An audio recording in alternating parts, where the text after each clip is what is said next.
आज हम टॉपिक शुरू कर रहे हैं बेटा सेटिंग अप। सेटिंग अप में सबसे पहला चैप्टर लेबर लॉ का पोर्शन हम कंप्लीट करेंगे, ठीक है। तो पहला चैप्टर हम बेटा पढ़ने जा रहे हैं सेटिंग अप में, क्या? Payment of gratuity act 1972। सबसे पहला सवाल मुझे बताओ, इस चैप्टर को देखने के बाद, इस एक्ट को देखने के बाद पहला सवाल आपके माइंड में क्या आया? सर पेमेंट समझ में आया, लेकिन क्या नहीं समझ में आया? ग्रेच्युटी। तो ग्रेच्युटी होता है बेटा रिटायरमेंट बेनिफिट। क्या है ये? ग्रेच्युटी क्या है? रिटायरमेंट बेनिफिट है। ग्रेच्युटी क्या है बेटा? रिटायरमेंट बेनिफिट है। ग्रेच्युटी हमें मिलता कब है? After retirement. ग्रेच्युटी हमें मिलता कब है बेटा? After retirement. क्यों मिलता है? सिंपल सी बात है बेटा, 60 ईयर्स तक अपनी जवानी कहाँ लगा दी? जॉब में।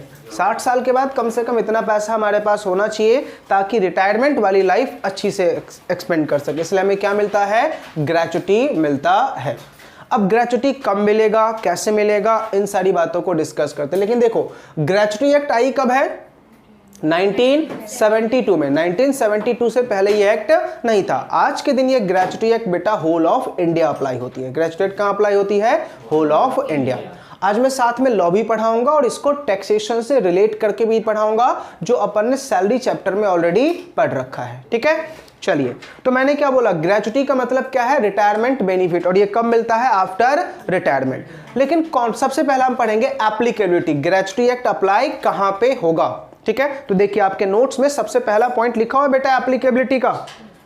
क्या लिखा हुआ है कि ग्रेच्युटी एक्ट अप्लाई होता है एवरी फैक्ट्री के ऊपर, एवरी माइंस के ऊपर, एवरी प्लांटेशन के ऊपर, एवरी पोर्ट के ऊपर, ठीक है। इन सारे चीजों के ऊपर क्या अप्लाई होता है बेटा? Gratuity act. साथ में किसी भी शॉप या एस्टेब्लिशमेंट के ऊपर भी ग्रेच्युटी एक्ट अप्लाई होगा। लेकिन लेकिन लेकिन ग्रेच्युटी एक्ट तभी अप्लाई होगा जब आपके नंबर ऑफ एम्प्लॉय कितने हैं बेटा?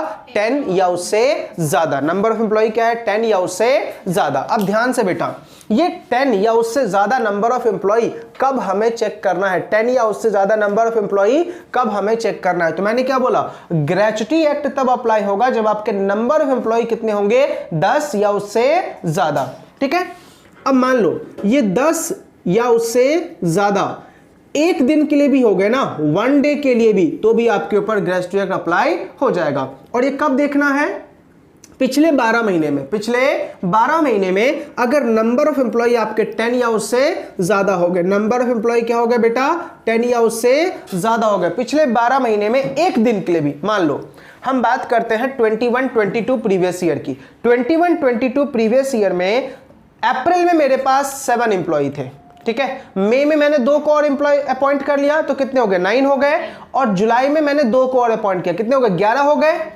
और अगस्त में 3 चले गए, अब कितने बचे? 8 बचे। देखो, मई में कितने थे मेरे पास? 7। जून में मान लो 2 को और अपॉइंट कर लिया, कितने हो गए? 9, ठीक है। जुलाई में मैंने 3 को और अपॉइंट कर लिया, कितने हो गए? 12, ठीक है। लेकिन बेटा अगस्त में 3 चले गए, अगस्त में 3 चले गए, तो अब कितने बचे? 9। कितने बचे बेटा? 9 बचे। तो लॉ मेकर क्या बोलता है? ग्रेच्युटी एक्ट आपके ऊपर कंटिन्यू अप्लाई होता रहेगा। क्यों? एक बार नंबर ऑफ एम्प्लॉय अगर 10 से ज्यादा हो गए, उसके बाद अगर नंबर ऑफ एम्प्लॉय 10 से कम भी हो जाए, कोई फर्क नहीं पड़ता। एक बार ये एक्ट लग गया, फिर कंटिन्यू अप्लाई होता रहेगा। इतनी बातें समझ में आ गई? तो देखो हमने क्या बोला? ग्रेच्युटी एक्ट तब अप्लाई होगा जब आपके कंपनी में या फैक्ट्री में या फिर पोर्ट पे या किसी भी ऑर्गेनाइजेशन में नंबर ऑफ एम्प्लॉय कितने हैं? 10। और ये 10 कब देखने हैं? पिछले 12 महीने में। एक दिन के लिए भी नंबर ऑफ एम्प्लॉय आपका 10 हो गया, उसके बाद अगर एम्प्लॉय निकाल भी देते हो, कम भी हो गए 10 से, तो भी आपके ऊपर ये कंटिन्यू ग्रेच्युटी का एक्ट क्या हो जाएगा बेटा? अप्लाई हो जाएगा। इतनी बातें समझ में आ गई? देखो, ग्रेच्युटी एक्ट कब अप्लाई होगा? जब आपके नंबर ऑफ एम्प्लॉय कितने होंगे बेटा? 10, तभी ग्रेच्युटी एक्ट अप्लाई होगा, अदरवाइज अप्लाई नहीं होगा, ठीक है। अब ध्यान से सुनना। सर ग्रेच्युटी एक्ट अप्लाई करने के लिए कंडीशंस क्या है? सबसे पहला कंडीशन, नंबर ऑफ एम्प्लॉय कितने होने चाहिए? 10। तो उस इंडस्ट्री के ऊपर, उस फैक्ट्री के ऊपर, उस कंपनी के ऊपर क्या लग जाएगा? ग्रेच्युटी एक्ट लग जाएगा। इट मींस अब उस कंपनी को, अब उस फैक्ट्री को, अब उस इंडस्ट्री को, एम्प्लॉय को आफ्टर रिटायरमेंट क्या देना पड़ेगा? ग्रेच्युटी देना पड़ेगा, ठीक है। अभी हमने सिर्फ क्या सीखा है? कौन सी फैक्ट्री, कौन सी इंडस्ट्री, कौन सी कंपनी के ऊपर ग्रेच्युटी एक्ट लगेगा। क्या हमने ये सीखा कौन से एम्प्लॉय को मिलेगा? नहीं, अभी हमने सिर्फ क्या सीखा है? कौन सी फैक्ट्री, कौन सी इंडस्ट्री, कौन सी कंपनी के ऊपर ग्रेच्युटी एक्ट अप्लाई होगा, लेकिन हमने ये नहीं सीखा किसको मिलेगा। एम्प्लॉय की डेफिनेशन हम बाद में पढ़ेंगे। पहले बताओ, इतना क्लियर हो गया? हमने सीधा क्या बोला, ग्रेच्युटी एक्ट तब अप्लाई होगा जब आपके नंबर ऑफ एम्प्लॉय कितने होंगे, 10 या उससे ज्यादा। एक दिन के लिए भी हो गए तो भी आपके ऊपर हम क्या अप्लाई कर देंगे, ग्रेच्युटी एक्ट अप्लाई कर देंगे। अब सीख रहे हैं कि सर ग्रेच्युटी मिलेगा किसको, एम्प्लॉय को। ग्रेच्युटी मिलेगा किसको, एम्प्लॉय को या वर्कर को। Now what is the meaning of employ, कौन से एम्प्लॉय को मिलेगा? तो लॉ मेकर बोल रहा है उन एम्प्लॉय को मिलेगा जो सबसे पहली बात कॉन्ट्रैक्ट ऑफ सर्विस पे काम कर रहे हैं, COS पे काम कर रहे हैं, CFS पे नहीं होना चाहिए। याद है हमने पढ़ा था ना, दो टाइप के सर्विस होते हैं, कॉन्ट्रैक्ट ऑफ सर्विस और कॉन्ट्रैक्ट फॉर सर्विस। जो एम्प्लॉय कॉन्ट्रैक्ट ऑफ पे काम कर रहे हैं, कॉन्ट्रैक्ट ऑफ का मतलब क्या होता है कि एम्प्लॉय जो है एम्प्लॉयर का गाइडेंस मान रहा है, इसको बोलते हैं कॉन्ट्रैक्ट ऑफ। और कॉन्ट्रैक्ट फॉर का मतलब क्या होता है, एम्प्लॉय जो है वो एम्प्लॉयर का गाइडेंस बिल्कुल नहीं मान रहा है, यानी एम्प्लॉयर ने सिर्फ अपॉइंट किया है, एम्प्लॉयर ने सिर्फ क्या किया बेटा, अपॉइंट किया है, लेकिन एम्प्लॉय अपने तरीके से काम कर रहा है। एग्जांपल क्या दिया था, प्लम्बर, इलेक्ट्रीशियन, ठीक है। लेकिन आपके घर का जो वॉचमैन होता है या फिर आपके घर का जो मेड होता है वो आपके गाइडेंस को प्रॉपर फॉलो करेंगे, तो वो कॉन्ट्रैक्ट ऑफ वाले हैं। समझ में आ गया? तो लॉ मेकर ने क्या बोला, एम्प्लॉय के डेफिनेशन में सिर्फ वो एम्प्लॉय कवर्ड होंगे जो कॉन्ट्रैक्ट ऑफ वाले होंगे। इतनी बातें समझ में आ गई? तो सबसे पहले याद क्या रखना, एम्प्लॉय कैसा होना चाहिए, कॉन्ट्रैक्ट ऑफ सर्विस वाला होना चाहिए। अब यहां पे कंडीशन याद रखना है। पहली कंडीशन क्या है, contract of service plus 5 years का कंटिन्यूअस सर्विस होना चाहिए। 5 साल का क्या होना चाहिए बेटा, कंटिन्यूअस सर्विस होना चाहिए। पहली कंडीशन क्या है कि आप कॉन्ट्रैक्ट ऑफ सर्विस पे काम करोगे। दूसरी कंडीशन क्या है, 5 साल का कंटिन्यूअस सर्विस होगा, then you are eligible for gratuity. ठीक है। तीसरी कंडीशन, थर्ड कंडीशन देखो, किसको ग्रेच्युटी मिलेगा, कब मिलेगा, तो मैंने क्या बोला, एम्प्लॉय को मिलेगा। कौन से एम्प्लॉय को मिलेगा, जो कॉन्ट्रैक्ट ऑफ सर्विस पे काम कर रहा है। करेक्ट है। दूसरा, कितने साल का कंटिन्यूअस सर्विस होना चाहिए, 5 साल का। तीसरा कंडीशन, ग्रेच्युटी तब मिलता है जब उसके साथ DDRR हुआ है। क्या हुआ है, DDRR। अब बोलोगे अमित सर ये बताओ DDRR क्या है। ठीक है, D का मतलब डेथ, दूसरे D का मतलब डिसेबलमेंट। D का मतलब क्या बोला मैंने, डेथ। दूसरे D का मतलब डिसेबलमेंट, मतलब तीसरे R का मतलब रिटायरमेंट और R का मतलब रेजिग्नेशन। समझ में आ रहा, नहीं आ रहा?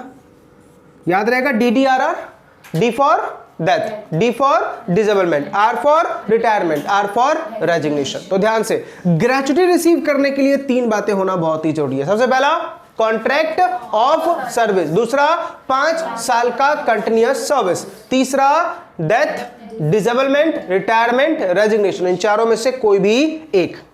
अगर ये 3 कंडीशन सेटिस्फाइड होगा, you are eligible for gratuity. अगर ये 3 कंडीशन सेटिस्फाइड नहीं हुआ, you are not eligible for gratuity. आ रही है बातें समझ में? अब ध्यान समझना, सर ये समझ में आ गया कॉन्ट्रैक्ट ऑफ सर्विस। आप बोल रहे हो 5 साल का कंटिन्यूअस सर्विस। ठीक है, 5 साल समझा लेकिन कंटिन्यूअस सर्विस नहीं समझा। 5 साल समझा कि मुझे 5 साल का काम करना है। What is the meaning of continuous service? ठीक है, तो लॉ मेकर ने बोला service without interruption is called continuous service. Service without interruption is called continuous service. जैसे ही मैंने बोला service without interruption is called continuous service, छोटी बेटा सदमे में आ गई। बोल रहे सर एक बात बताओ, ये कंटिन्यूअस सर्विस का मतलब आपने बोला सर्विस विदाउट इंटरप्शन। सर एक तो वैसे ही अभी आप संडे खराब करते हो, क्या जॉब वाले भी करेंगे? क्या संडे को इंटरप्शन माना जाएगा या नहीं? तो हमें पढ़ना पड़ेगा what is the meaning of continuous service. ठीक है, तो हमें बेटा कंटिन्यूअस सर्विस के छोटे छोटे पॉइंट्स बता रहा हूं, आपको क्या याद रखना है। तो देखो हम क्या डील कर रहे हैं, कंटिन्यूअस सर्विस को। लॉ मेकर ने क्या बोला, सबसे पहला लाइन तो ये लिखा, सर्विस विदाउट इंटरप्शन। कोई ब्रेक नहीं होना चाहिए, तो उसको हम क्या बोलते हैं, कंटिन्यूअस सर्विस। लेकिन अगर ब्रेक इन कारणों से हो रहा है जो मैं बताने जा रहा हूं, तो उसको हम ब्रेक नहीं मानेंगे। उसको हम ब्रेक नहीं मानेंगे। कौन कौन से कारण? इलनेस, अगर आप बीमार हो जिसकी वजह से आपका ब्रेक हुआ है तो वो ब्रेक नहीं है। कंटिन्यूअस मानेंगे। समझा मैंने क्या बोला? अगर तुम बीमार हो, उसकी वजह से ब्रेक हुआ है, तो उसको हम ब्रेक नहीं मानेंगे, हम क्या बोलेंगे? तुम कंटिन्यूअस हो। दूसरा, अगर पब्लिक हॉलीडे है तो ब्रेक नहीं होगा, वीकेंड्स है तो सैटरडे संडे तो ब्रेक नहीं होगा, ठीक है। एक्सीडेंट हो गया तो ब्रेक नहीं होगा, एक्सीडेंट हो गया तो ब्रेक नहीं होगा। आई बातें समझ में? कंटिन्यूअस सर्विस का मतलब मैंने बोला सर्विस विदाउट इंटरप्शन, लेकिन interruption on account of sickness, illness, accident, Saturday Sunday या फिर आपका नेशनल हॉलीडे, ठीक है, इन सब कारणों से अगर तुम्हारा ब्रेक हो रहा है तो ब्रेक की डेफिनेशन में काउंट नहीं होगा, हम मानेंगे तुम कंटिन्यूअसली काम कर रहे हो, ठीक है। अब अभिषेक पूछ रहा है सर ठीक है आपकी बातें मुझे समझ में आ गई, अच्छा स्ट्राइक हो गया तो भी इंटरप्शन नहीं है, स्ट्राइक हम जानबूझ के तो नहीं करते, तो भी इंटरप्शन नहीं है। लॉकआउट हो गया तो भी इंटरप्शन नहीं है। ले ऑफ हो गया तो भी इंटरप्शन नहीं है। Now what is the difference between lockout and lay off? Lockout का मतलब क्या होता है कि एम्प्लॉयर ने किसी इमरजेंसी सिचुएशन की बेसिस पे कंपनी को बंद किया है, इसको बोलते हैं लॉकआउट। लेकिन याद रखना एक टाइम पे मैक्सिमम लॉकआउट 30 दिनों का हो सकता है, उससे ज्यादा नहीं। और ले ऑफ क्या होता है? एम्प्लॉई आए लेकिन एम्प्लॉयर ने उनके आने के 2 घंटे के अंदर में काम ऑफर नहीं किया, इसको बोलते हैं ले ऑफ। क्यों नहीं ऑफर किया? फैक्ट्री में पानी भरी हुई थी, कोल खत्म हो गया था, रॉ मटेरियल खत्म हो गया था, इलेक्ट्रिसिटी नहीं थी, ठीक है, मशीनरी खराब हो गई थी। क्या इसमें एम्प्लॉय की गलती? आया ना एम्प्लॉय, तो इसको बोलते हैं ले ऑफ। समझा? तो अगर इन 5 रीजन से हुए तो ले ऑफ। कौन से 5 रीजन भाई? फैक्ट्री में कोल खत्म हो गया है, प्लांट एंड मशीनरी खराब है, इलेक्ट्रिसिटी नहीं है, पानी भरा हुआ है, नेचुरल क्लैमिटी है, तो इसको बोलते हैं ले ऑफ। इसके अलावा किसी कारण से अगर होता है तो लॉकआउट। समझा? लॉकआउट कौन करता है? एम्प्लॉयर। अच्छा, स्ट्राइक कौन करते हैं? एम्प्लॉई। अब ध्यान सुनना, आप मुझे बताना कि ये वैलिड होगा या नहीं होगा। एम्प्लॉई ने स्ट्राइक किया, ठीक है, तो एम्प्लॉयर ने खुंदस निकालने के लिए लॉकआउट कर दिया। एम्प्लॉय ने क्या किया? स्ट्राइक। एम्प्लॉयर ने बदला लेने के लिए क्या कर दिया? लॉकआउट। चलेगा? नहीं, रिवेंज नहीं लेना बेटा, बदला बदल थोड़ी खेलना है। समझ में आ रहा नहीं आ रहा? रिवेंज नहीं लेना है, तो वो लॉकआउट वैलिड नहीं माना जाएगा। रीजन बता बेटा तूने लॉकआउट क्यों किया। आ रही है बातें समझ में? पक्का? कोई डाउट? लेकिन मान लो ज्यादा बारिश हो गई जिसकी वजह से फैक्ट्री में पानी भरा पड़ा है, तो वो ले ऑफ होगा या लॉकआउट होगा? ले ऑफ होगा। वो किसकी डेफिनेशन में आएगा बेटा? ले ऑफ होगा, ठीक है। अच्छा, फैक्ट्री में आग लग गई, उसकी वजह से फैक्ट्री को बंद किया गया, लॉकआउट है या ले ऑफ है? Lay off. आ रही बातें समझ में? इमरजेंसी सिचुएशन है। आ रही बातें समझ में? तो लॉ मेकर ने क्या बोला कि सर्विस विदाउट इंटरप्शन कब नहीं माना जाएगा? दोबारा बताओ, सर्विस विदाउट इंटरप्शन कब नहीं माना जाएगा? Lay off, lockout, sickness, accident, या फिर वीकेंड्स, या फिर पब्लिक हॉलीडे है, नेशनल हॉलीडे है, तो ये सब हम मान के रखेंगे कंटिन्यूअस सर्विस है। लेकिन अभिषेक बोल रहा है ठीक है सर, इतनी बातें मुझे समझ में आ गई, लेकिन सर क्या लॉ मेकर ने कोई स्पेसिफाइड नंबर ऑफ डेज बोला है हमें काम करने को कि भाई इतने दिन काम कर ले? मान लूंगा तूने 365 दिन काम कर लिया, भाई एक साल में कितने दिन होते हैं? 365 डेज। तो क्या लॉ मेकर ने कुछ ऐसा नंबर ऑफ डेज बोला है ताकि उतना काम कर लूं तो हम मान लेंगे कि तूने 365 डेज काम किया? क्यों? मुझे बताओ, कोई भी एम्प्लॉय 365 डेज काम करता है? नहीं। भाई संडे ही आते हैं सबसे पहले, तो सैटरडे को भी किसी किसी का बंद होता है, ठीक है, बीच में नेशनल हॉलीडे आ गया, बीच में पब्लिक हॉलीडे आ गया, बहुत चीजें हो सकती है। तो कोई भी एम्प्लॉय 365 डेज तो काम बिल्कुल नहीं करता, कोई भी एम्प्लॉय 365 डेज तो काम बिल्कुल भी नहीं करता। तो अब लॉ मेकर ने बोला कि भाई कम से कम तू कितने दिन काम कर ले। समझ में आ गया? सुनना, हमने क्या बोला कि हमें 5 साल का कंटिन्यूअस सर्विस चाहिए, एक साल में 365 डेज होते हैं, कम से कम कितने दिन काम करना है? सुनना, अगर एम्प्लॉय एक साल कंटिन्यूअस सर्विस पे है, मतलब आया, कभी छुट्टी नहीं ली, नॉर्मल जो छुट्टियां हैं वही ली, Sunday, Saturday, public holiday, national holiday, ऐसे ही छुट्टी ली है, तो लॉ मेकर बोल रहा है कि अगर तुम ग्राउंड माइन में काम करते हो, ग्राउंड माइन समझते हो? अंडरग्राउंड, जमीन के अंदर वाली, जैसे कोल, ठीक है, ऑयल शिपिंग कंपनी हो गई, ठीक है, तो ग्राउंड माइन में अगर तुम काम करते हो तो कम से कम 190 डेज काम कर दो। कितना? 190 डेज, ठीक है। सुनना, पहला मैंने क्या बोला? ग्राउंड माइन में काम करते हो तो कम से कम कितना कर दो? 190 डेज। मैं मान लूंगा तूने 365 डेज काम कर दिए, ठीक है। दूसरा, अगर तू किसी ऐसी कंपनी में काम करता है जो वीक में 4 दिन या 5 ही दिन के लिए चलती है, मतलब लेस देन, लॉ मेकर ने ऐसा लिखा है, अगर तू किसी ऐसी कंपनी में काम करता है जो वीक में 6 दिन से कम चलती है, 6 दिन से कम, इसका मतलब सैटरडे भी छुट्टी रहता होगा, संडे भी छुट्टी है, एक वीक में 7 ही दिन होते हैं ना, ठीक है, तो सैटरडे संडे वहां पे क्या है, छुट्टी हो रहा है। समझ में आ रहा है नहीं आ रहा? तो लॉ मेकर क्या बोल रहा है, तू किसी ऐसे ऑर्गेनाइजेशन में काम कर रहा है जो वीक में कम चलती है, कितना, 6 दिन से कम, तो वहां भी कितना काम करना है, 190। लेस देन 6 डेज वाली इंडस्ट्री है तो कितना, 190। और एनी अदर है, एनी अदर का मतलब क्या है, ग्राउंड माइन नहीं है और लेस देन 6 वाला नहीं है, तो वहां पे कम से कम कितना काम करना है, 240। याद रहेगा? दोबारा बोल रहा हूं, मैं क्या बोल रहा हूं कि तुम 1 साल कंटिन्यूअस सर्विस पे थे, ठीक है, तो लॉ मेकर ने क्या बोला, ग्राउंड माइन में काम करो तो कम से कम कितना काम करो, 190। कोई भी ऐसी ऑर्गेनाइजेशन में काम कर रहे हो जो 6 दिन से कम चलता है, वहां भी कितना काम कर लो, 190, और एनी अदर होगा तो कितना काम कर लो, 240। क्लियर है? लेकिन सेकंड पॉइंट, अगर तुम 6 महीने कंटिन्यूअस सर्विस पे नहीं थे, ये पहला पॉइंट था, 1 साल कंटिन्यूअस सर्विस पे नहीं थे, अब क्या बोल रहा हूं, 6 महीने कंटिन्यूअस सर्विस पे नहीं थे। 6 महीने का मतलब क्या है, फर्स्ट 6 महीने में आया, अच्छे से आया, बाकी के 6 महीने में इमरजेंसी सिचुएशंस में आया, कभी नहीं आया, कभी आया। समझ में आ रहा नहीं आ रहा? तो क्या बोला, सबका हाफ कर दो, सबका हाफ। ग्राउंड माइन में कितना, 95, लेस देन 6 डेज वाले में कितना, 95, और एनी अदर में 120।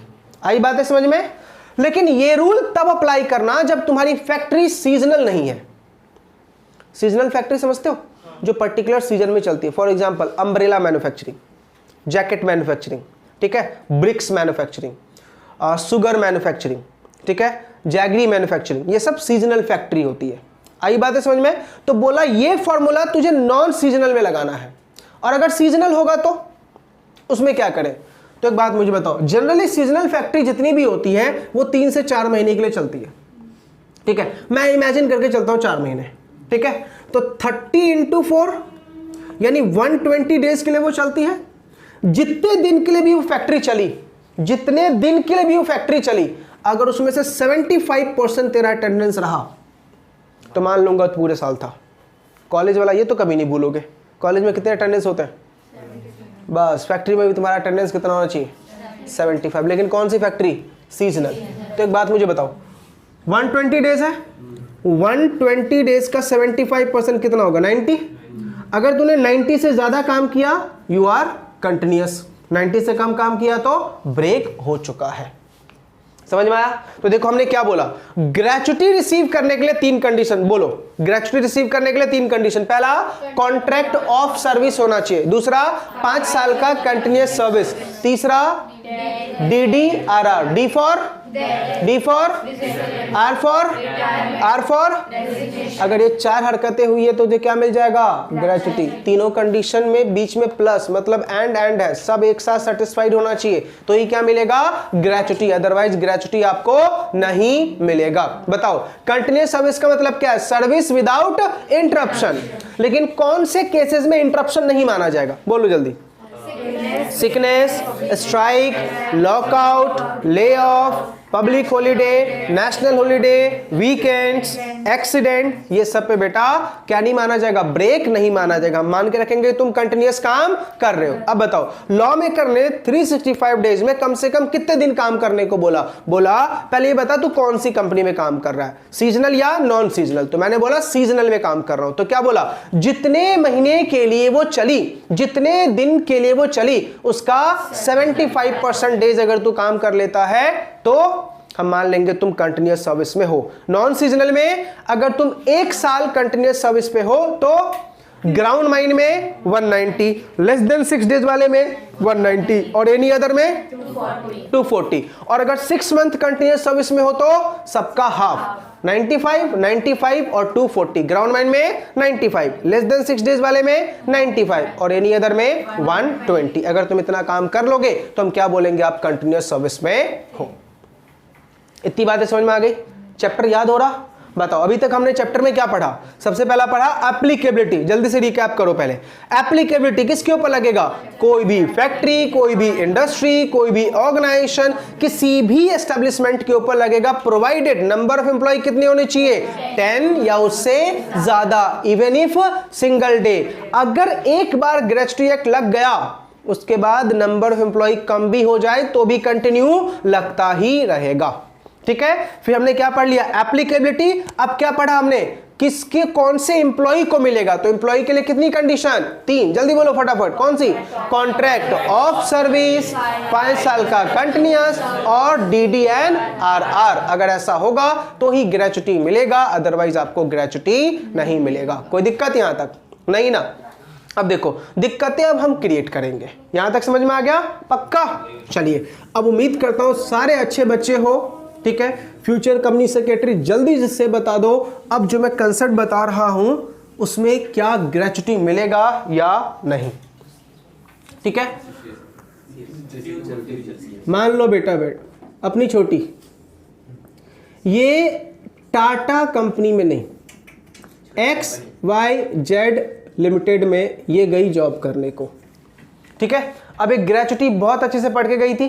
ठीक है, अब बॉस ने बेटा इसके साथ एक गेम खेला। क्या, ध्यान से, इसको बेटा पहले जब ये अपॉइंटमेंट में गई तो इसके साथ 3 साल का कॉन्ट्रैक्ट बनाया। ठीक है, लेकिन छोटी को क्या बोला, बेटा मैं तुझे तेरी एंड ऑफ द लाइफ तक जॉब पे रखूंगा। ठीक है, मान लेते इसको बोला ठीक है 60 साल तक तुम मेरे यहीं काम करोगे।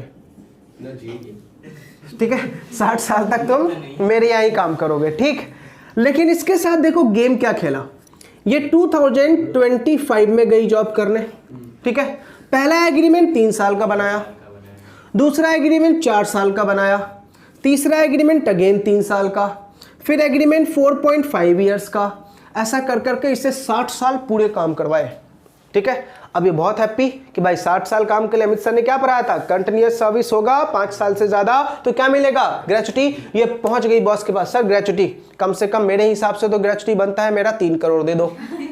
कितना बनता है, 3 करोड़ दे दो। डिपार्टमेंट बोल रहा है बेटा छोटी नींद से बाहर निकलो, तुम्हारा एग्रीमेंट कितने साल का था, 3 साल, 4, 3, अमित सर ने क्या पढ़ाया था, 5 साल। चुपचाप यहां से चेहरा लो और निकलो। एक बात मुझे बताओ, अब ये बोल रहे सर एक बात बताओ, नो डाउट 3 साल 4 साल 3 साल 4 साल, लेकिन ये तो देखो कंटिन्यूअस में, मैं आपके यहाँ पे आई थी 30 की एज में और अभी कितना हो रहा है 60, 30 साल काम किए सर पूरा। बोला वो तो पूरा है ना, लेकिन तेरे एग्रीमेंट कितने कितने के बने हैं, 3-4। एक बात मुझे बताओ, ऐसे तो बेटा एम्प्लॉयर सबको धोखा देगा। इस छोटी क्या बोल रहे सर मुझे इतना भी छोटी मत समझो, अपन लॉ की R&D करके आए हैं पूरा।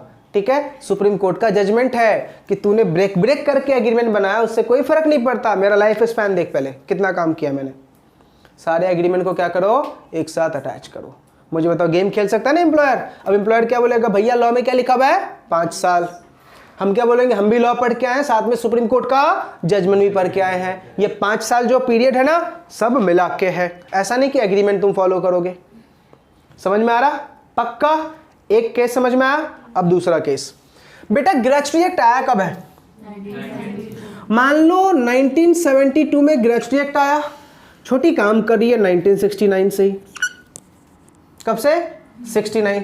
तो बेटा एक बात मुझे बता, 69 से 72 तक 3 साल हुए। ठीक है, और 72 के बाद इसने और 2 साल काम किए। 74 में पहुंच गई बॉस के पास, सर ग्रेचुटी, सर ग्रेचुटी बताओ मिलेगा या नहीं। कितने बच्चे बोल रहे मिलेगा, 1।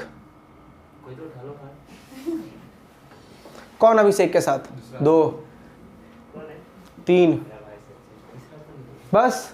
अच्छा मैं बोल रहा हूं नहीं मिलेगा, नालायक, भरोसा नाम की चीज नहीं है बेटा। ग्रेचुटी मिलेगा। लॉ में कहने क्या बोला है, 5 साल की कंटिन्यूअस सर्विस, ये नहीं बोला प्री और पोस्ट। कहीं बोला प्री और पोस्ट, सीधा लॉ में क्या लिखा है, 5 साल की कंटिन्यूअस सर्विस। तो सोचो जब ये ग्रेचुटी एक्ट आया था 1972 में, तो जो लोग बेटा पहले से काम करते उसके तो मौजे ही मौजे हो गए। 72 में आया, पहुंच गए बॉस के पास, निकालो भाई हमारा फरमान आ चुका है, जल्दी निकालो हमारा ग्रेचुटी का पैसा। वो बातें समझ में आ रही है नहीं आ रही, पक्का। और पता है उस टाइम बहुत प्रॉब्लम हुई थी, क्यों, क्योंकि उस टाइम मशीन पावर नहीं था, मैन पावर थे। हर एक कंपनी बर्बाद, क्योंकि हर एक कंपनी में 10 से ज़्यादा एम्प्लॉय होते थे पहले। और अभी क्या है बेटा, मशीन पावर ज़्यादा है तो एम्प्लॉई कम है, मशीन्स ज़्यादा है। बातें समझ में आ रही है या नहीं? पक्का? कोई डाउट? यहाँ तक समझ में आया? तो 5 साल का मतलब क्या है? कंटिन्यूअस, प्री हो या पोस्ट हो, ब्रेक करके एग्रीमेंट बना रखा है, जैसे ही बना रखा है 5 साल मैंने काम किया ना, मुझे ग्रेच्युटी चाहिए तो चाहिए। करेक्ट है? अब जो पूछ रहा हूं फिर ध्यान से, ठीक है? हमने क्या बोला? कंटिन्यूअस सर्विस, ठीक है? अब पहले सीखते हैं कि ग्रेच्युटी कैसे निकालते हैं, ठीक है? और जो मैं फॉर्मूला सिखाऊंगा आपको याद आना चाहिए, हाँ कहीं तो सुना है, ऐसा नहीं याद आना चाहिए कि सुना है, ठीक है? ऐसा लगना चाहिए कि कहीं तो हमने सुना है, ठीक है? उम्मीद करता हूं बेटा मुझे बताओगे कहां पे सुना है। ग्रेच्युटी निकालने का बेटा फॉर्मूला है, फॉर्मूला पता क्या है? 15/7 divided by 26 multiplied by salary last drawn multiplied by rounded year of service. कहां सुना था बेटा? सैलरी चैप्टर में। लेकिन याद करो सैलरी चैप्टर में ग्रेच्युटी निकालने के 2 फॉर्मूले थे, एक था कवर्ड अंडर द पोगा, एक है नॉट कवर्ड अंडर द पोगा। हम पढ़ क्या रहे हैं? पोगा, इसलिए हमने सिर्फ ये वाला लिखा, नॉट कवर्ड वाला यहां पे नहीं आएगा। याद आ रहा डेफिनेशन कहां पढ़ा था? तो क्या लिखा है? 15 डिवाइडेड बाय 26, 7 डिवाइडेड बाय 26। पता है 15 डेज है, 7 डेज है। ध्यान से याद रखना, 15 तब लेना जब फैक्ट्री नॉन सीजनल है और 7 तब लेना जब फैक्ट्री सीजनल है, ठीक है? अपना नोट्स निकालो, नोट्स में देखो हेडिंग लिखा होगा how to compute gratuity amount. बताता हूं कौन से पेज पे होगा।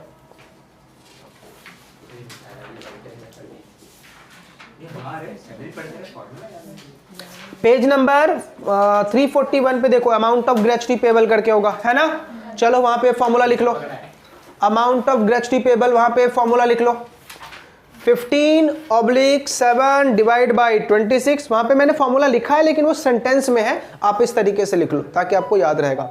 Multiplied by salary last drawn multiplied by rounded year of service. Rounded का मतलब क्या है? 6 महीने से ज्यादा हुआ तो उसको 1 साल काउंट करना है। 6 महीने से ज्यादा हुआ तो उसको क्या काउंट करना है बेटा? 1 साल। फॉर एग्जाम्पल 3 साल 3 महीना कितना काउंट करेंगे? 3 साल। 3 साल 6 महीना कितना काउंट करेंगे? 3 साल। 3 साल 7 मंथ कितना काउंट करेंगे? 4 साल। इसको बोलते हैं राउंडेड ईयर ऑफ सर्विस। मतलब जो फ्रैक्शन वाला तेरा मंथ है ना, अगर वो फ्रैक्शन वाला मंथ 6 महीने से ज्यादा है तो उसको कितना काउंट करना है? 1 साल काउंट करना है। कितना काउंट करना है बेटा? 1 साल काउंट करना है। 6 महीना 1 दिन भी चलेगा, 6 महीना 1 सेकंड भी चलेगा। क्लियर है? तो बताओ फॉर्मूला याद हो गया? बिना देखे फॉर्मूला बताओ। 15/7 divide by 26 multiplied by salary last drawn multiplied by rounded year of service. इस तरीके से हम क्या निकालेंगे बेटा? ग्रेच्युटी का अमाउंट, ठीक है? अब जो पूछने वाला हूं बहुत ही जोरदार पूछने वाला हूं, ठीक है? ध्यान से बताना कि सर इसका क्या इंप्लीकेशन होगा। मान लो बेटा मैंने पहले काम किया XYZ लिमिटेड कंपनी में, 3 साल के लिए, क्या ग्रेच्युटी मिलेगा? नहीं। सर मैंने काम किया Y लिमिटेड में 3 साल के लिए, क्या ग्रेच्युटी मिलेगा? नहीं। सर मैंने काम किया C लिमिटेड में 9 साल के लिए, क्या ग्रेच्युटी मिलेगा? हाँ सर। क्या ग्रेच्युटी मिलेगा? हाँ सर। ठीक है? आपसे बस मेरा सवाल है कि जब मैं ये वाला चीज कैलकुलेट करूंगा, जब ये फॉर्मूला लगाऊंगा तो मुझे ये चीज चाहिए ना, राउंडेड ईयर ऑफ सर्विस। जल्दी बता दो इस एग्जांपल में मेरा कितना साल आएगा? मुझे कहां से ग्रेच्युटी मिल रहा है? सी लिमिटेड से। सी लिमिटेड जब ग्रेच्युटी कैलकुलेट करेगा जल्दी से बता दो मेरा साल कितना लिखेगा? 9 साल या 15 साल? 15? कितने बच्चे बोल रहे बेटा 15? और कितने बच्चे बोल रहे हैं ओनली 9 सर? 15 में, अच्छा ठीक है 3 लोग 15, बाकी 15 बाकी सर नो कमेंट्स। बेटा लॉ मेकर ने बोला 15, लॉ मेकर ने क्या बोला? 15। हमने क्या बोला? कंटिन्यूअस सर्विस काउंट करना है। अच्छा बताओ, अब सोच के आंसर देना। सर एक्स लिमिटेड में काम किया 6 साल, ग्रेच्युटी मिल गया, ठीक है? वाई लिमिटेड में काम किया 3 साल, नहीं मिला। सी लिमिटेड में काम किया 9 साल, मिलेगा। अब बताओ कितना? 12। यानी जहां से ग्रेच्युटी मिल चुका है वो पीरियड नहीं लेना है, और जब ग्रेच्युटी नहीं मिला है तो पूरा पीरियड क्या करना है बेटा? कंबाइंड करना है। समझ में आ रहा? पक्का? तो देखिए हमने अभी यहां पे 2 चीज सीख लिया। ग्रेच्युटी निकालने का फॉर्मूला क्या है, और नंबर ऑफ ईयर में कैसे लेना है ईयर। अगर जहां से ग्रेच्युटी मिल गया वो ईयर काउंट नहीं करेंगे, जिधर ग्रेच्युटी नहीं मिला वो सब हम काउंट करेंगे। आ रही है बातें समझ में? फिर माइंड में एक सवाल चल रहा होगा, अमित सर एक बात बताओ, ये वाई लिमिटेड की कांड की भरपाई सी लिमिटेड क्यों करे? अब मुझे बताओ, लॉ में कांड लिखा हुआ है या एम्प्लॉई लिखा हुआ है? और क्या लिखा हुआ है? Continuous service. आपने ये तो नहीं बोला ना इंडस्ट्री वाइज, बोला क्या आपने? सीधा क्या बोला? Continuous service. तो लॉ मेकर पकड़ किसको रहा है? सर्विस को। हम भी किसको पकड़ेंगे? सर्विस को। हम ये नहीं पकड़ेंगे एम्प्लॉयमेंट की तरह। समझ में आ रहा नहीं आ रहा? पक्का? सर ग्रेच्युटी कब तक मिल जाना चाहिए? तो बोला जिस दिन तुम्हारे साथ DDRR हुआ। क्या हुआ? DDRR। D for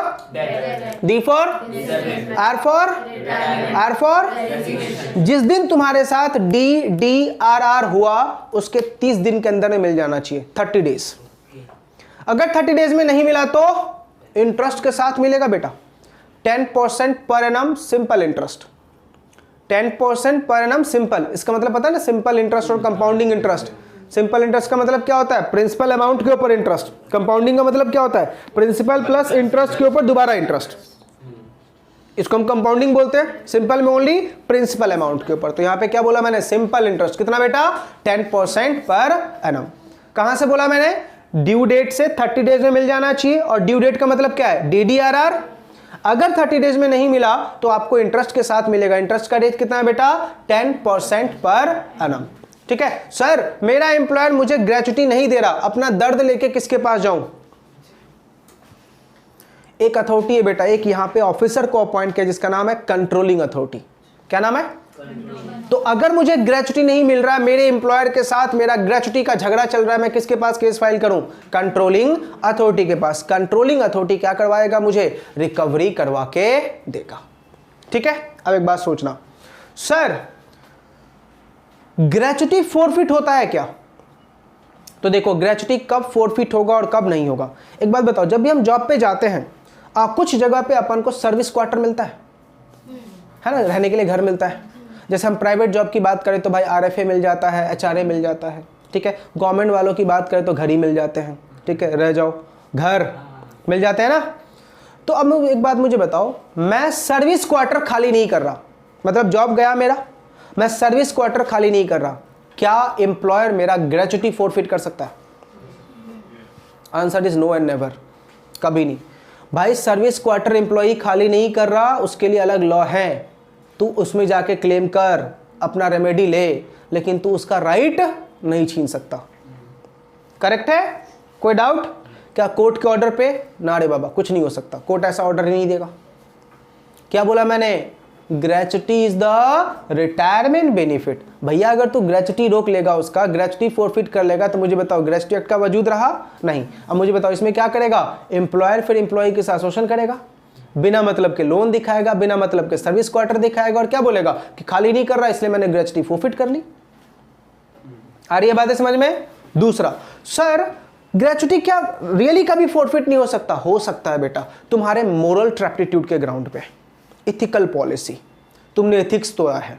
for example, अभिषेक जिस कंपनी में काम करता था, नालायक को रात में चाय वाय बनाने के लिए मिल्क मिलते थे, चाय पत्ती मिलते थे, जो बच जाता था नालायक सब उठा के लेके आ जाता था। ठीक है, मैं कोई प्रिंट आउट देता था, जीरोक्स मार के लेता था। जीरोक्स मारना ठीक है, मार लिया, 4 पेज मार लिया, लेकिन क्या करता था, व्हाइट शीट लिखने के लिए भी लेके आता था, भाई कॉपी ना खरीदना पड़े। ठीक है, पेन भी चोरी करके लाता था, इरेजर भी लेके आता था। समझ में आ रहा नहीं आ रहा? ठीक है, ऐसा हुआ था बेटा। ऐसा मेरे भैया के एक दोस्त थे जो कंपनी में काम करते थे, उन्होंने 12 साल काम किया, उनको ग्रेच्युटी मिलने वाला था, लेकिन 12 साल में उनकी हरकत एक दिन पकड़ी गई। क्या करते थे? रात को जो उनको 3 लीटर दूध मिलता था ना सारे एम्प्लॉय को, जो दूध बचता था वो लेके आ जाते घर। हम लोग को आज तक, हम लोग जितने साल भी उनके साथ रहे, कभी मिल्क नहीं खरीदना पड़ा, क्योंकि वो लेके आ जाते थे। चाय पत्ती तक उठा के ले आते थे, साथ में चीनी भी लेके आते थे। समझ में आ रहा नहीं आ रहा? उनका ग्रेच्युटी फोरफिट कर लिया। टोटल 6 लाख का ग्रेच्युटी था। सोचो क्या दुख हुआ होगा कि भाई मैंने 6 लाख के सिर्फ क्या पिए हैं, चाय। 6 लाख के मैंने सिर्फ क्या पिए हैं भाई, चाय। इतना महंगा चाय आज तक कभी नहीं पिया। वो बातें समझ में आ रही नहीं आ रही? तो लॉ मेकर ने क्या बोला, बेटा अगर तेरा मोरल टर्पिट्यूड का ग्राउंड होगा, इथिकल पॉलिसी अगर तूने तोड़ा होगा, पूरा का पूरा ग्रेचुटी फोरफिट करूंगा, इंटायर। सर क्या ग्रेचुटी कभी पार्टली फोरफिट होता है? यस। मान लो मैं किसी कंपनी का सिविल इंजीनियर के पोस्ट पे अपॉइंट हुआ, ठीक है, मेरा काम था बेटा मशीन्स वगैरह की देखना, मैकेनिकल इंजीनियर के तौर पे अपॉइंट हुआ, मेरा काम था मशीन्स वगैरह देखना। एक दिन मशीन देख एसी ठीक कर रहा था, ठीक है, स्क्रू ड्राइवर अंदर ही छोड़ दिए, ठीक है, एसी चला ब्लास्ट। क्या अब मेरा ग्रेचुटी फोरफिट होगा? बोला यस, जितना नुकसान हुआ एम्प्लॉयर का उतना। एसी 4 लाख की थी, 4 लाख की एसी नुकसान हो गई, ठीक है, तेरे 10 लाख का ग्रेचुटी मिलने वाला था, 10 माइनस 4 सिर्फ कितना मिलेगा? 6 लाख। समझा? तो ग्रेचुटी का पार्सली फोरफिचर भी होता है और फुल्ली भी होता है। फुल्ली कब होगा? जब तूने इथिकल पॉलिसी तोड़ा होगा, इथिक्स तोड़ा होगा, और पार्सली कब होगा? जब तेरी वजह से डैमेज होगा। समझ में आ गया? पक्का? चलो पहले यह तो ज्यादा वाला अमाउंट भी रिकवर करेगा। हाँ, अब नहीं ज्यादा वाला नहीं, उतना ही। हाँ, और अगर डैमेज होगा तो ज्यादा वाला तो बेटा पेमेंट ऑफ वेज एक्ट में रिकवर कर लेगा वो सारा, क्योंकि वहां पे डैमेज कट के ही पैसा मिलते हैं। बताऊंगा जब पेमेंट ऑफ वेज एक्ट पढ़ाऊंगा, बताऊंगा कितना डैमेज कटेगा। इतनी बातें समझ में आ गई? चलो फटाफट से पहले यहां तक रिकैप कर ले। चलिए, हमने चैप्टर कौन सा शुरू किया? बोलो। Payment of gratuity act 1972। ये कब आया बेटा? 1972 में आया।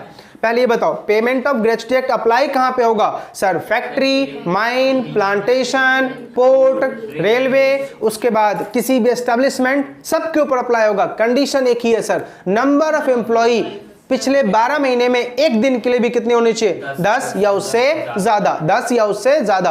एक बार नंबर ऑफ एम्प्लॉय 10 या उससे ज्यादा हो गए, कंटिन्यू ये अप्लाई होता रहेगा, इवन इफ तेरे नंबर ऑफ एम्प्लॉय 10 से कम हो गए। ठीक है, चलिए अब ग्रेचुटी मिलेगा किसको? एम्प्लॉई को। What is the meaning of employee? तो बोला ऐसा एम्प्लॉई जो कॉन्ट्रैक्ट ऑफ सर्विस पे काम करता है, लेकिन 2 कंडीशन। पहला कंडीशन 5 साल का कंटिन्यूअस सर्विस होना चाहिए, और दूसरा कंडीशन तेरे साथ DDRR हुआ हो। D for death, D for disablement, R for retirement, R for resignation. Correct है? फिर हमने पढ़ा what is the meaning of continuous service. Continuous service का मतलब है सर्विस विदाउट इंटरप्शन। लेकिन अगर सर्विस का इंटरप्शन हो रहा है on account of sickness, illness, accident, Saturday Sunday, national holiday, public holiday, तो ये इंटरप्शन नहीं माना जाएगा। करेक्ट है? दूसरी बात, हमने अगर 1 साल कंटिन्यूअस काम किया है तो ग्राउंड माइन में कम से कम कितना काम कर ले? 190। लेस देन 6 वाले में कितना काम कर ले? 190, और एनी अदर में 240। और अगर 6 मंथ कंटिन्यूअस सर्विस पे है तो सबका हाफ 95, 95, 120, बाकी प्रोविजन सेम। लेकिन अगर हम सीजनल एस्टेब्लिशमेंट में काम करते हैं तो क्या था बेटा? जितने दिन के लिए वो चली उसका 75% अगर हम काम कर लेते तो हम क्या बोलेंगे? हम कंटिन्यूअस सर्विस पे थे। करेक्ट है? अब ध्यान से, कंटिन्यूअस सर्विस कितना होना चाहिए? 5 साल। कंटिन्यूअस सर्विस कितना होना चाहिए? 5 साल। अब ये 5 साल में क्या देखना बेटा? कंटिन्यूअस, ऐसा नहीं है एस्टेब्लिशमेंट, ऐसा नहीं देखना हमें एस्टेब्लिशमेंट में 5 साल। ठीक है, अगर तुमने लगातार 3-4 एस्टेब्लिशमेंट में 5 साल कर लिए तो मिलेगा क्या? ना। पहला एस्टेब्लिशमेंट में 3 साल काम किए, नहीं मिलेगा। दूसरे में भी किए, नहीं मिलेगा। तीसरे में अगर आपने 6 साल काम किए हैं तो पहले एस्टेब्लिशमेंट का सर्विस काउंट किया जाएगा किसमें? कंटिन्यूअस में। पहले एस्टेब्लिशमेंट का सर्विस काउंट किया जाएगा किसमें? कंटिन्यूअस में। लेकिन एस्टेब्लिशमेंट में 5 साल काम करोगे तो ही ग्रेचुटी मिलेगा, 5 साल से कम काम करोगे तो ग्रेचुटी नहीं मिलेगा। अब ये 5 साल एक्ट आने से पहले काम किया हो या एक्ट आने के बाद काम किया हो, प्री या पोस्ट काउंट होगा। पूछिए डाउट। सीजनल क्या डिफरेंस नहीं समझा? सीजनल एक ऐसी फैक्ट्री जो 365 डेज चलती है, सॉरी नॉन सीजनल जो 365 डेज चलती है, और सीजनल जो एक पर्टिकुलर सीजन में चलती है। अम्ब्रेला की मैन्युफैक्चरिंग पूरे 365 डेज होती है, शुगर की मैन्युफैक्चरिंग, ब्रिक्स की मैन्युफैक्चरिंग, ठीक है, ये सब बेटा सीजनल फैक्ट्री होती है जो पर्टिकुलर सीजन में आती है फिर खत्म। और बातें समझ में आ गई? चलिए ग्रेचुटी का कैलकुलेशन करने का तरीका जल्दी बताओ। 15/7 डिवाइडेड बाय 26। 26 क्यों? 4 संडे हटा दिया है। अच्छा 15 कब लेंगे? Non seasonal. 7 कब लेंगे? Seasonal. Multiplied by salary last drawn multiplied by rounded year of service. इसका मतलब क्या है? 6 महीने से ज्यादा किया तो उसको 1 साल काउंट करना है। 6 महीने से ज्यादा किया तो उसको 1 साल काउंट करना है। क्लियर है? चलिए अब एक बात बताओ, ग्रेच्युटी कब फॉरफिट होगा फुल्ली? जब हमारा कोई इथिकल मिसकंडक्ट होगा तो ग्रेच्युटी पूरा फॉरफिट होगा, और अगर नॉन इथिकल होगा तो जितना डैमेज हुआ है उतना ही ग्रेच्युटी फॉरफिट होगा। Non vacation of service quarter के बेसिस पे कभी भी क्या नहीं हो सकता बेटा? ग्रेच्युटी फॉरफिट नहीं हो सकता है। ग्रेच्युटी फॉरफिट नहीं हो सकता। कोई दिक्कत यहां तक? पक्का समझ में आ गया? चलो जल्दी बताओ सर, जो ग्रेच्युटी मुझे मिलेगा अगर कब मिलना चाहिए? ड्यू डेट के 30 डेज में। ड्यू डेट क्या है? DDRR, डेथ, डिसेबलमेंट, रिटायरमेंट और रेजिग्नेशन। उसके 30 डेज में क्या हो जाना चाहिए मुझे बेटा? ग्रेच्युटी मिल जाना चाहिए। अगर 30 डेज में नहीं मिला तो मैं कंप्लेन कहां करूंगा? कंट्रोलिंग अथॉरिटी के पास। कितने % इंटरेस्ट के साथ मिलेगा? 10% इंटरेस्ट के साथ मुझे क्या मिलेगा? ग्रेच्युटी मिलेगा। 10% इंटरेस्ट के साथ मुझे क्या मिलेगा बेटा? ग्रेच्युटी मिलेगा। करेक्ट है? कोई डाउट? पक्का? अच्छा बताइए, ग्रेच्युटी कब फॉरफिट होता है? इथिकल मिसकंडक्ट हुआ तो पूरा, और नॉन इथिकल हुआ तो only up to damage amount. समझ में आ गया? पक्का? कोई डाउट? खत्म हो गया बेटा चैप्टर आपका पेमेंट ऑफ ग्रेच्युटी एक्ट। इतना ही था।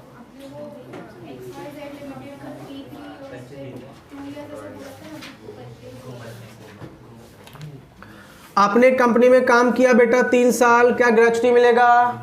नहीं। फिर काम किया 3 साल, क्या ग्रेच्युटी मिलेगा? नहीं। क्या 9 साल काम किया? मिलेगा? यस। लेकिन जब इस कंपनी का ग्रेच्युटी निकालने के लिए जाओगे तो आपके कंटिन्यूअस सर्विस में पूरा काउंट किया जाएगा।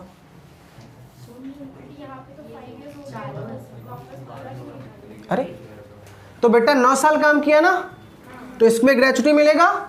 तो वो जो continue rounded year of service लिखा हुआ है ना, उसमें टोटल ईयर ऑफ सर्विस ये पूरा लेना है।